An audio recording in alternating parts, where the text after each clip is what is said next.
Salut à tous! On a tous une Madeleine de Proust. Pour moi, c'est le goût d'un café très serré et sucré, goûté au fond de la tasse de mon grand-père. Je ne l'ai su que bien plus tard, mais ce sont les arômes du café italien qui se sont figés à jamais sur mon palais.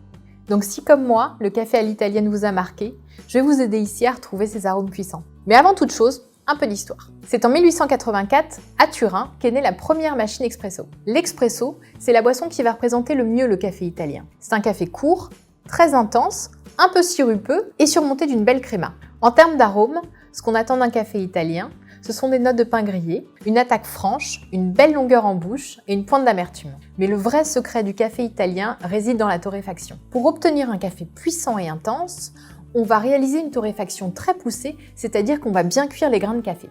Concernant les notes aromatiques, elles vont donc dépendre du degré de torréfaction, mais aussi des origines du café. On va retrouver des notes de pain grillé, chocolat noir, amande, orange confite notamment, le tout équilibré, corsé ou très fort. Évidemment, tout est une question de goût. Mais je vous conseille quand même de privilégier le café en grains, moulu à la minute, et surtout de toujours choisir un paquet de café qui annonce sa date de torréfaction. Voilà, j'espère que je vous en ai appris un peu plus sur le café italien. Découvrez une sélection de mes cafés préférés par ici.